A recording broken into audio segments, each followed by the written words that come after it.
श्रीमद् गोस्वामी तुलसीदास जी द्वारा रचित विनय पत्रिका से तुलसीदास जी प्रभु से विनम्र प्रार्थना करते हुए कहते हैं, कबहु कहूँ यही रहनी रहूंगो, श्री रघुनाथ कृपालु कृपाते संत स्वभाव गहूंगो। कि हे प्रभु, क्या मैं कभी रहनी से रहूंगा? क्या कृपालु श्री रघुनाथ जी की कृपा से मैं कभी संतों का सा स्वभाव ग्रहण करूंगा? यथालाभ संतोष सदा, काहू सो कछु न चहूंगो, परहित निरत निरंतर मन क्रम वचन नेम निबहोंगो। कि जो कुछ मिल जाएगा मैं उसमें संतुष्ट रहूंगा। किसी से भी, चाहे वो कोई मनुष्य हो चाहे कोई देवता हो, मैं कुछ भी नहीं चाहूंगा। निरंतर दूसरों की भलाई करने में लगा रहूंगा।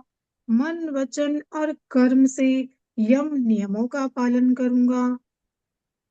तुलसीदास जी कह रहे हैं कि क्या कभी ऐसा होगा? क्या मेरा स्वभाव ऐसा हो जाएगा जैसा संत करते हैं?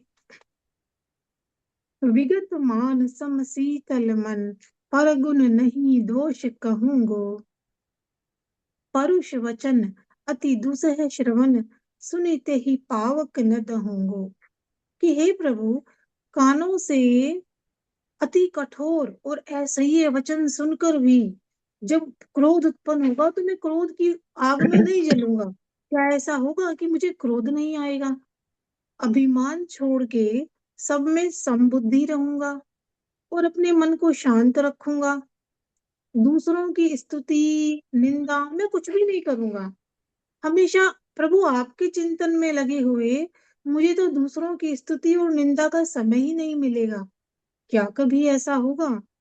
परिहर देह जनित चिंता, दुख सुख सम बुद्धि सहूंगो। तुलसीदास प्रभु यही पथ रही, अविचल हरि भक्ति लहूंगो।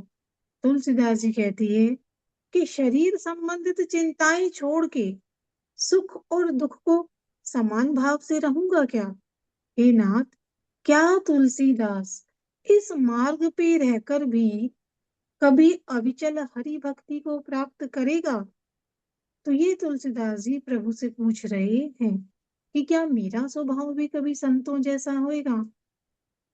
किसी ने कुछ भी कह दिया गलत तो गुस्सा नहीं आएगा, किसी की ना प्रशंसा होगी ना किसी की बुराई होगी। क्या ऐसा स्वभाव हो जाएगा? ना ही न आवत आन भरोसो, यही कलिकाल सकल साधन तरु, है श्रम फल निफरोसो। कि श्री राम नाम के सिवा मुझे तो किसी दूसरे पर भरोसा ही नहीं होता। इस कलयुग में सभी साधन रूपी वृक्षों में केवल परिश्रम रूपी फल ही फले से दिखाई पड़ते हैं।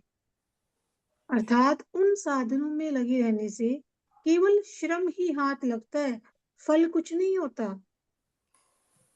तप तीरथ उपवास दान मख, जहि जो रुचे करो सो, पाए ही पै जानिबो कर्म फल, भरी भरी वेद परोसो।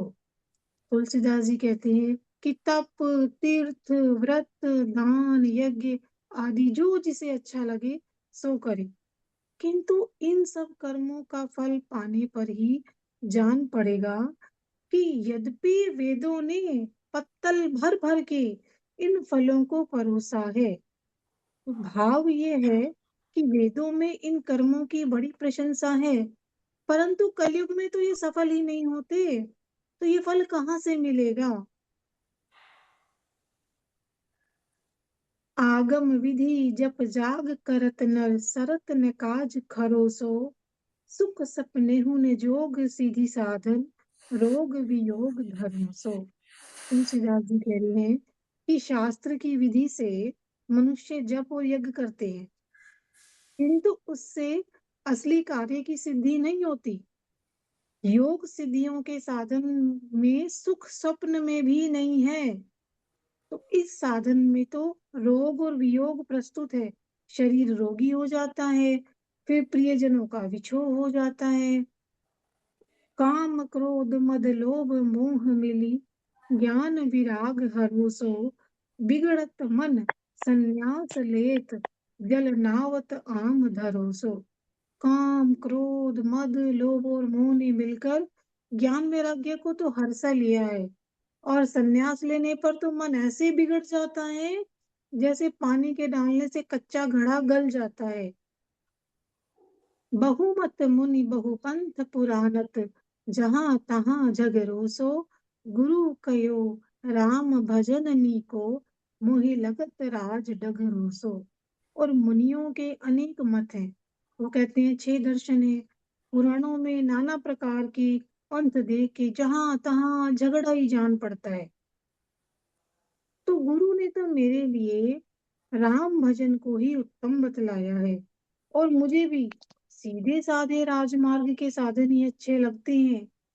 तुलसी बिन प्रतीत प्रीति, फिर पची मरे मरो सो, राम नाम बोहित भव सागर, चाहे तारन तरो सो।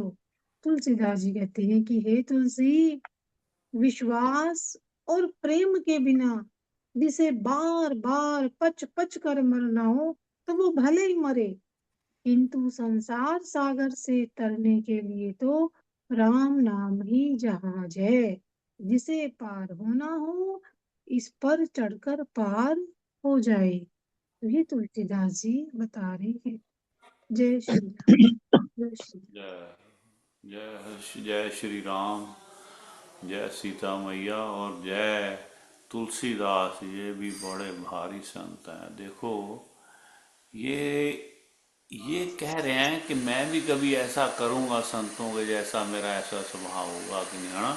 मैं हमेशा ये कहता हूँ कि जब ये विनय पत्रिका में हमेशा ये हमारे लिए ना, सबके लिए संदेश, सबके लिए प्रार्थना उन्होंने बना दी है। खुद तो हैं ही, इतने बड़े संत हैं ये खुद, अगर फिर भी ये खुद भी अगर कह रहे हैं, मैं तो समझता हूँ हमें समझाने के लिए ये सारा लिख गया है ना। अगर कह रहे हैं तो इससे कितनी बड़ी सीख मिलती है संगत जी, रोजी भाई। इतना ज्ञान होने के बावजूद, इतना कुछ, इतना संत रूप, पूरे संत, पूर्ण संत होने के बावजूद भी ये अरदास कर रहे हैं कि मैं कभी ऐसा बनूंगा कि नहीं। और मैं ये देखता हूँ कि जब ये 4 घंटे हम लगते हैं आज, क्योंकि आज संडे मॉर्निंग है, वहाँ पे आपको 1.5 घंटे का हमारा सत्संग, लेकिन 4 घंटे 3 घंटे रोज हमारा सत्संग होता है। जिस वक्त हम सत्संग में जुड़े रहते हैं, कोई 1 घंटे के लिए आए या 2, जितनी देर के लिए आता है, उस वक्त काम, क्रोध, लोभ, मोह, अहंकार और ये निंदा चुगली, इससे तो बच जाते हैं ना। हाँ, मन तो कभी इधर उधर भटक सकता है, लेकिन हम उन चीजों से उस वक्त तक तो बचे ही रहते हैं ना। इस वक्त तो हम एक दूसरे की तारीफ ही करें, बड़ा सुंदर गाया जी, बड़ा अच्छा गाया, हाँ वाह वाह वाह। ख्याल जाता है, कोई कथा सुनाओ तो कथा की तरफ ख्याल। आजकल मैया के नवरात्रे हैं तो मैया की जो कथा इतने आप सुनाती हो इतने प्रेम से, तो उस तरफ क्या, तो इन चीजों से बच जाते हैं। ये इनके कहने का भाव ये है कि मैं 24 घंटे आपके नाम में इतना बिजी रहूं। ये बात भी आई है इसमें, है ना, भी मैं आपके भजन में, आपकी याद में, आपकी उस्तत में ऐसे मगन रहूं हमेशा कि मैं दूसरी तरफ मेरा ख्याल ही ना जाए, भी मैं किसी की निंदा चुगली सुननी है या करनी है। ये कितना सुंदर ये सीख है ये। इससे हमें ये सीखना चाहिए कि अगर हम ये 3-4 घंटे अपने इतने सदुपयोग करवा रहे हैं, प्रभु हम क्या कर रहे हैं, हमें करवा रहे हैं प्रभु तरस करके हमसे, तो हमें ये चाहिए कि ये 24 घंटे, आठों पहर, मतलब जब सोए तब भी, जब दिन में अगर करेंगे ही नहीं, 10-12 घंटे हम अगर जाग रहे हैं, मान लो, है ना, 16 घंटे 14 घंटे, जितनी देर में जाग रहे हैं तब तक हमें कुछ ना किसी की निंदा सुननी है, ना करनी है, ना गलत चीज कोई देखनी है, ना गलत चीज हमने कुछ विचार करना है, तो रात को भी नहीं आ, ये पक्की बात है। आपको अगर मतलब रात को भी, अभी भी आपको हमेशा कभी कहीं संत समागम का आएगा, कभी आप वृंदावन, कभी किसी और तीर्थ स्थान पे, नंदाचौर धाम, लामड़ा में ये आते होंगे स्वप्न, है ना। हमने अभी सभी ने यही किया होगा, अ, अनुभव सबने। तो ये सतगुरुदास बड़ी की जय बापू दी। बात है। जय बाबू जय जय बाबा। करतार। तो ये बड़ी सुंदर ਹਾਂ बात है, आपको बताऊं कि जितना ਉਹ हो ਪ੍ਰਕਾਸ਼ ਜੀ सके। ਇਸੇ ਤੇ ਹੀ ਨਾ ਮੈਂ ਇਹ ਗੱਲ ਸੋਚ ਰਿਹਾ ਸੀਗਾ ਕਿ ਜਿਹੜਾ ਆਪਾਂ ਧਿਆਨ ਲਗਾਉਨੇ ਆ ਨਾ हाँ जी, ਉਹਦੇ ਵਿੱਚ ਵੀ ਮਨ ਜਿਹੜਾ ਨਾ ਧਿਆਨ 'ਚ ਨਹੀਂ ਲੱਗਦਾ ਬਲਕਿ ਆਸੇ ਪਾਸੇ ਘੁੰਮੀ ਜਾਂਦਾ ਹੈ। वो तो बिल्कुल ठीक है, वो तो ਔਰ ठीक है। ਜਿਹੜਾ ਇਹ ਸਤਸੰਗ ਹੈ ਇਹਦੇ ਵਿੱਚ ਨਹੀਂ ਘੁੰਮਦਾ, हाँ सत्संग च भी नहीं ਇਹਦੇ घूमता, ਸਤਸੰਗ 'ਚ ਹੀ ਘੁੰਮਦਾ ਹੈ। क्योंकि भजन आप सुनते हैं ध्यान नाल भी। अच्छा ਇਹਦਾ ਹਾਂ ਕੀ ਮਤਲਬ, मैं ये भाई ਇਹਦੀਆਂ ਕਿੱਥੇ ਕੋਈ ਲਾਈਨ ਗਲਤ ਕਿਸੇ ਨੇ ਬੋਲੀ ਤਾਂ ਨਹੀਂ। ਸੱਤ, ਹਾਂ ਜਾਂ ਮੈਂ ਠੀਕ ਗਾ ਰਿਹਾ ਕਿ ਸਤਸੰਗ ਵਾਲੇ ਵੀ ਮੇਰੇ ਵਰਗੇ ਦਾ ਤਾਂ ਸ਼ਾਇਦ ਗਾਉਂਦੇ ਹੋਏ ਵੀ ਮੇਰਾ ਖਿਆਲ ਇੱਧਰ ਉੱਧਰ ਚਲਾ ਜਾਂਦਾ। ਇਹ ਮੇਰਾ ਤਾਂ ਥੋੜੀ ਜਿਹੀ ਕਮੀ ਹੈ, ਮਹਾਰਾਜ ਠੀਕ ਕਰੇਗਾ ਕਿਸੇ ਜਨਮ ਵਿੱਚ ਤਾਂ। ਸੋ ਨਹੀਂ ਐਸੀ ਮਤਲਬ ਗੱਲ ਨਹੀਂ, ਤੁਸੀਂ ਨਾ ਸੁਣ ਜਾਓ ਤਾਂ ਵੀ ਤੁਸੀਂ ਕਹਿੰਦੇ ਹੋ ਫਲਾਣੇ ਨੇ ਉੱਥੇ ਇੱਕ ਲਾਈਨ 'ਚ ਆ ਗਲਤ ਬੋਲਿਆ। ਅਸੀਂ ਨਹੀਂ ਇਹਨਾਂ ਕਰ ਸਕਦੇ ਜਿੰਨਾ ਤੁਸੀਂ ਕਰ ਸਕਦੇ ਹੋ। ਕੋਸ਼ਿਸ਼ ਕਰਦੇ ਹਾਂ, ਬਸ ਬਾਪੂ ਹਰ ਭਗਵਾਨ ਜੀ ਨੇ ਆਸ਼ੀਰਵਾਦ ਦਿੱਤਾ ਹੋਇਆ ਵੀ ਥੋੜਾ ਜਿਹਾ ਜਿੰਨਾ ਹੋ ਸਕੇ ਉਹਨੂੰ, ਜੇ ਥੋੜਾ ਬਹੁਤ ਪਤਾ ਹੈ ਤਾਂ ਠੀਕ ਕਰਾ ਨੇ। ਮੈਂ ਗੱਲ ਕਰਦਾ, ਇਹ ਆਪਾਂ ਨੂੰ ਇਹ ਖਿਆਲ ਕਰਨਾ ਚਾਹੀਦਾ ਵੀ ਜਿੰਨਾ ਹੋ ਸਕੇ, ਅਗਰ ਟੀਵੀ ਦੇਖਣ ਦਾ ਵੀ ਮਨ ਹੈ ਥੋੜਾ ਜਿਹਾ ਦੇਖੋ, ਨਿਊਜ਼ ਵੀ ਸਾਰਾ ਕੁਝ ਸੰਸਾਰ ਹੀ ਹੈਗੇ ਆ ਬੰਦੇ, ਗ੍ਰਸਤੀਆਂ, ਸਾਰਾ ਕੁਝ ਦੇਖਣਾ ਪੈਂਦਾ ਹੈ। ਕਦੇ ਬੱਚਿਆਂ ਨਾਲ ਬੈਠ ਕੇ ਕਦੇ ਮੂਵੀ ਵੀ ਦੇਖਣੀ ਪੈਂਦੀ, ਲੇਕਿਨ ਕੋਸ਼ਿਸ਼ ਇਹ ਕਰਨੀ ਹੈ ਅਗਰ ਉੱਥੇ ਵੀ ਦੇਖਣਾ ਤਾਂ ਜ਼ਿਆਦਾ ਤੋਂ ਜ਼ਿਆਦਾ ਸਤਸੰਗ ਜਾਂ ਕੋਈ ਭਜਨ ਜਾਂ ਕੋਈ ਹੈ ਨਾ ਆਪਦੀ ਤਿਆਰੀ ਵੀ ਕਰਿਓਕੀ 'ਚ ਕਿਸ ਤਰ੍ਹਾਂ ਗਾਣਾ ਆਪਾਂ ਭਜਨ ਜਾਂ ਸ਼ਬਦ ਜਾਂ ਮਈਆ ਦੇ ਹੈ ਨਾ, ਇਹ ਮਤਲਬ ਜਿੰਨਾ ਕਰਾਂਗੇ ਓਨਾ ਹੀ ਬਚ ਜਾਣਗੇ। ਫਿਰ ਉਹਨਾਂ ਹੀ ਨਾ ਤੋਂ ਪਰਿਵਾਰ ਦੇ ਵਿੱਚ ਵੀ ਕਦੇ ਕੋਈ ਉੱਚੀ ਨੀਵੀਂ ਆਪਸ ਵਿੱਚ ਕੋਈ ਗੱਲ ਵੀ ਹੋਈ ਤਾਂ ਉਹ ਫਿਰ ਗੁੱਸਾ ਕਿਸੇ ਗੱਲ ਦਾ ਆਏਗਾ ਹੀ ਨਹੀਂ। ਇਹ ਚਾਹੁੰਦੇ ਨੇ ਉਹ, ਇਹ ਇਹਨਾਂ ਨੂੰ ਪ੍ਰਣਾਮ ਹੈ, ਕੋਟि ਕੋਟि ਪ੍ਰਣਾਮ ਹੈ ਬਈ ਆਪਣੇ ਤੁਲਸੀਦਾਸ ਜੀ ਮਹਾਰਾਜ ਵੀ ਜਿਹੜੀ ਵਿਨय ਪੱਤਰਿਕਾ ਹੋਰ ਲਿਖ ਦਿੱਤੀ ਹੈ रामचरित मानस से, ये वो बड़ा थैंक यू। ये बात पता नहीं आपने कब ये सुंदर मौके पे ये शुरू कर दिया आपने, हर संडे की ਥੋੜੇ ਦਿਨ तरह से। ਪਹਿਲੇ ਪ੍ਰੇਮਾਨੰਦ ਜੀ ਨੇ ਇਹਨਾਂ ਕੋਲ ਇੱਕ ਸੰਤ ਆਏ, ਉਹ हाँ ਵਿਨੇ ਪੱਤਰਕਾਰ ਦੇ ਹੀ ਮਤਲਬ ਜ਼ਿਆਦਾ ਸੁਣਾਉਂਦੇ वाह ਸੀ। ਉਹਨਾਂ ਨੂੰ ਕੋਲ ਬਿਠਾ ਕੇ ਅੱਧਾ ਘੰਟਾ ਉਹਨਾਂ ਨੇ ਵਿਨੇ ਪੱਤਰਕਾਰ 'ਚੋਂ ਸੁਣਿਆ, वाह ਪ੍ਰੇਮਾਨੰਦ ਜੀ ਨੇ। वाह वाह। ਔਰ विनय ਇੰਨਾ ਉਹਨਾਂ ਦਾ ਸਵਾਗਤ, ਇੰਨਾ ਉਹਨਾਂ ਦੇ ਚਰਨਾਂ 'ਚ ਬੈਠ ਕੇ ਉਹਨਾਂ ਦੇ ਚਰਨ ਧੋਤੇ ਪ੍ਰੇਮਾਨੰਦ ਜੀ ਨੇ, ਜਿਨ੍ਹਾਂ ਨੇ ਵਿਨੇ ਪੱਤਰਕਾਰ ਸੁਣਾਈ। क्यों विनय गल है ही सारी ना, गुजारिश प्रभु दे, प्रभु दी या तो उस्तत करो या प्रभु के प्रार्थना करो, ਇਹਦੇ ਤੋਂ ਸੁੰਦਰ ਕੋਈ ਚੀਜ਼ ਕੌਣ ਹੈ।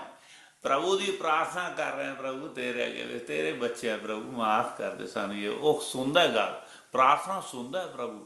ਜਾਂ ਉਹਦੀ ਉਸਤਤ ਕਰਕੇ ਖੁਸ਼ ਹੋ ਵੀ ਵਾਹ ਵਾਹ ਪ੍ਰਭੂ ਇੱਕ ਇੱਕ ਚੀਜ਼ ਤੇਰੀ ਕਹਿੰਦੇ, ਇਹ ਆਪਦੇ ਸਰੀਰ ਦੇ ਅੰਗ ਹੋਣ ਚਾਹੇ ਤੇਰੀ ਸਾਰੀ ਕੁਦਰਤ ਹੈ, ਹਰ ਇੱਕ ਚੀਜ਼ ਦੀ ਤੁਸੀਂ ਜੋ ਤਾਰੀਫ ਕਰਦੇ ਹੋ ਨਾ, ਯੂ ਫੀਲ ਗੁੱਡ, ਤੁਹਾਨੂੰ ਅੰਦਰੋਂ ਲੱਗਦਾ ਵੀ ਬਹੁਤ ਅੱਛੀ ਗਾ, ਤੇ ਰੱਬ ਨੂੰ ਵੀ ਅੱਛਾ ਲੱਗੇਗਾ। ਮੈਨੂੰ ਇਹ ਪੂਰੀ ਉਮੀਦ ਹੈ ਰੱਬ ਵੀ ਕਹੇਗਾ ਵੀ ਯਾਰ ਇਹ ਬੰਦਾ ਤਾਂ ਇਹ ਹੈ ਨਾ, ਇਹ ਇਸ ਗੱਲ ਨੂੰ ਮੰਨਦਾ ਹੈ ਵੀ ਇੰਨਾ ਕੁਝ ਦਿੱਤਾ ਹੈ, ਮੁਝੇ ਤੂਨੇ ਮਾਲਿਕ ਸਭੀ ਕੁਛ ਦਿਆ ਹੈ, ਤੇਰਾ ਸ਼ੁਕਰੀਆ ਹੈ। ਹਰ ਗੱਲ ਦਾ ਸ਼ੁਕਰਾਨਾ, ਹਰ ਗੱਲ ਦੀ ਉਹਦੀ ਉਸਤਤ ਤਾਰੀਫ, ਹਰ ਗੱਲ ਦੇ ਵਿੱਚ ਉਹਦੇ ਦੇਖੋ ਉਹਦੀ ਕੁਦਰਤ ਦੇਖੋ, ਜੋ ਛੋਟੇ ਛੋਟੇ ਜੀਵ ਦੇਖੋ, ਕੁਛ ਵੀ ਦੇਖੋ, ਉਹਦੇ ਦੇਖੋ ਵੀ ਇੰਨਾ ਛੋਟਾ ਹਾਥੀ ਦੇ ਵਿੱਚ ਵੀ ਦਿਮਾਗ ਪਾ ਦਿੱਤਾ, ਕੀੜੀ 'ਚ ਵੀ ਦਿਮਾਗ ਪਾ ਦਿੱਤਾ ਹੈ, ਇਹਨੇ ਅੱਖਾਂ ਵੀ ਪਾ ਦਿੱਤੀਆਂ, ਦੇਖੋ ਉਹਨੂੰ ਸੁੰਘਣ ਦੀ ਸ਼ਕਤੀ ਵੀ ਆ ਗਈ ਵੀ ਇੱਥੇ ਮਿੱਠਾ ਪਿਆ ਤਾਂ ਉਧਰ ਚਲੋ, ਕਿੰਨਾ ਕੁਝ ਬਣਾ ਦਿੰਦੇ ਇੰਨੇ ਛੋਟੇ ਜੀਵ। ਕਿੰਨੀ ਤਰ੍ਹਾਂ ਦੇ ਜੀਵ ਤੁਸੀਂ ਰੋਜ਼ ਤੁਸੀਂ ਡਿਸਕਵਰੀ ਚੈਨਲ ਦੇਖ ਲਓ, ਰੋਜ਼ ਨਵੇਂ ਨਵੇਂ ਤਰ੍ਹਾਂ ਦੇ ਤੁਹਾਨੂੰ ਜਿਹੜੇ ਕਿ ਹੋਰ ਕਿਤੇ ਹੈ ਹੀ ਨਹੀਂ, ਆਸਟ੍ਰੇਲੀਆ ਦੇ ਪਾਣੀ 'ਚ ਨੇ ਨਹੀਂ ਕਿਤੇ ਨੇ, ਸਮੁੰਦਰਾਂ 'ਚ ਨਵੇਂ ਤੋਂ ਨਵਾਂ ਮਤਲਬ ਜੀਵ ਦਿਸਦਾ ਹੈ, ਨਵੇਂ ਪੱਖੀ ਐਸੇ ਨੇ ਜੀ, ਉਹਨਾਂ ਦੇ ਰੰਗ ਦੇਖੋ ਤਾਂ ਭਰੇ ਨਹੀਂ ਜਾ ਸਕਦੇ, ਰੰਗ ਹੁੰਦੇ ਹੀ ਨਹੀਂ ਜਿਹੜੇ ਉਹ ਬਣ ਜਾਂਦੇ ਰੰਗ। ਕਮਾਲ। ਉਹਨਾਂ ਦੀਆਂ ਮਤਲਬ ਕਿ ਬਣਾ ਅੱਜ ਜਿਹੜੇ ਬਣਾਉਂਦੇ ਨੇ ਨੈਸਟ ਬਣਾਉਂਦੇ, ਆਪਦੇ ਘੋਂਸਲੇ ਬਣਾਉਂਦੇ ਨੇ, ਘੋਂਸਲੇ ਦੀ ਕੋਈ YouTube ਵਿੱਚ ਦੇਖਣਾ ਵੀ ਕਿੰਨੇ ਪ੍ਰਕਾਰ ਦੇ ਘੋਂਸਲੇ ਬਣਾਉਂਦੇ ਨੇ, ਕਿਸ ਕਿਸ ਤਰ੍ਹਾਂ ਕਿੱਥੋਂ ਚੀਜ਼ਾਂ ਲੈ, ਦਿਮਾਗ ਕਿੰਨਾ ਭਾਰੀ ਦਿੱਤਾ, ਇਹ ਸਾਰਾ ਉਹਦੀ ਹਰ ਗੱਲ ਦੀ ਕਿਰਪਾ। Thank you thank you thank you ਪ੍ਰਭੂ। ਵਾਹ ਉਹਦਾ system ਜੋ ਚੱਲ ਰਿਹਾ ਜੀ ਉਹ ਬਹੁਤ ਸੁੰਦਰ ਚੱਲ ਰਿਹਾ। ਠੀਕ। ਔਰ ਉਸ ਤੋਂ ਇਹ ਸਭ ਤੋਂ ਬੜੀ ਬਾਤ ਹੈ, ਹਰੇਕ ਦੇ ਘੋਂਸਲੇ ਅਲੱਗ ਹੈ। ਹਾਂ ਕਿਸ ਦਾ ਕਿਸੇ ਦਾ ਲੰਬਾ, ਮਤਲਬ ਅਲੱਗ ਹੀ। ਪਰ ਦੇਖੋ ਇੱਕ ਇੱਕ ਦਿਨ ਦਾ ਕਿਸ ਤਰ੍ਹਾਂ ਬੁੰਦੇ ਨੇ ਉਹ, ਬੁਣਨ ਦਾ ਵੀ ਕਰਦੇ ਸਾਰੇ ਚੁੰਝ ਨਾਲ, ਹੱਥ ਨਾਲ ਤਾਂ ਕਰਦੇ ਨਹੀਂ। ਦੇਖੋ ਕਿੰਨੇ ਮਤਲਬ ਬੜੀ ਰਹਿਮਤ ਹੈ। ਮੈਂ ਕਹਿਣਾ ਜਿਹੜੀ ਇੱਕ ਮੇਰਾ ਖਿਆਲ ਹੈ ਜਿੱਥੇ ਤੱਕ ਮੈਂ ਪੜ੍ਹਿਆ, ਪੈਂਗੁਇਨ ਦਾ ਬੜਾ ਚਿਰ ਹੋ ਗਿਆ ਮੈਂ ਦੇਖਿਆ ਸੀ ਇੱਕ ਸ਼ੋਅ, ਮੈਂ ਭੁੱਲਦਾ ਨਹੀਂ, ਕਿੰਨੇ ਹਜ਼ਾਰਾਂ ਪੈਂਗੁਇਨਸ ਇੱਥੇ ਬੈਠੇ ਨੇ ਸੀ ਸ਼ੋਰ ਤੇ, ਇੰਨੀ ਸਨੋ ਪੈ ਰਹੀ ਉੱਪਰੋਂ, ਉਹ ਨਾ ਆਪਦੇ ਪੈਰਾਂ ਥੱਲੇ ਛੋਟੇ ਬੱਚੇ ਜਿਹੜੇ ਹੋਏ ਨੇ, ਜਾਂ ਉਹ ਹਲੇ ਉਹਨਾਂ ਦੇ ਐਗਜ਼ ਹੈਗੇ ਨੇ, ਉਹਨਾਂ ਦੇ ਉੱਪਰ ਬੈਠਾ ਮੇਲ ਜਾਂ ਮਾਦਾ ਜਿਹੜਾ ਹੈਗਾ, ਤੇ ਜਿਹੜੀ ਫੀਮੇਲ ਹੈ ਉਹ ਸਮੁੰਦਰ ਜਾਣੀ 2-2 3-3 ਮਹੀਨੇ ਨਹੀਂ ਆਉਂਦੀ, ਫਿਰ ਉਹ ਸਾਰਾ ਫੂਡ ਇਕੱਠਾ ਕਰਕੇ ਲਿਆਉਂਦੀ ਮੂੰਹ 'ਚ, ਫਿਰ ਆਪਣੇ ਉਹ ਹਸਬੈਂਡ ਨੂੰ ਪਛਾਣ ਲੈਂਦੀ ਏ ਵੀ ਆਪਦੇ, ਮਤਲਬ ਕਿ ਉਹਨੂੰ ਪੈਂਗੂਇਨ ਨੂੰ ਉਹਦੇ ਕੋਲ ਆ ਕੇ ਫਿਰ ਵਾਪਸ ਉਹ ਬੱਚਿਆਂ ਨੂੰ ਫੀਡ ਕਰਦੇ ਨੇ। ਮਤਲਬ ਕਿੰਨਾ ਕਮਾਲ ਦਾ, ਹੈਰਾਨ ਕਰ ਦੇਣ ਵਾਲੇ, ਕਿੰਨੇ ਪ੍ਰੋਟੈਕਟਿਵ ਹੁੰਦੇ ਨੇ ਆਪਦੇ ਉਹਦੇ ਬੱਚਿਆਂ ਦੇ ਨਾਲ। ਮਹਾਰਾਜ ਨੇ ਕੁਦਰਤ ਐਸੀ ਬਣਾਤੀ, ਤਾਂ ਹੀ ਸਾਰਾ ਚੱਲ ਰਿਹਾ ਸੀ। ਮੈਂ ਤਾਂ ਬੜੀ ਕਮਾਲ। ਚਲੋ ਵਾਹ ਜੀ ਵਾਹ। ਚਲੋ ਮਈਆ ਜੀ ਦੇ ਅੱਜ ਚੌਥਾ ਦਿਨ ਹੋ ਗਿਆ ਅੱਜ ਮਈਆ ਦਾ, ਜਿਹੜਾ ਚੌਥਾ ਨਵਰਾਤਰੇ ਹੈ ਨਾ, ਤੇ ਚਤੁਰਥ। ਤੋਂ ਅੱਜ ਸਭ ਨੂੰ ਵਧਾਈਆਂ ਜੋੜੀ ਵੀ। ਜਿਹੜੀ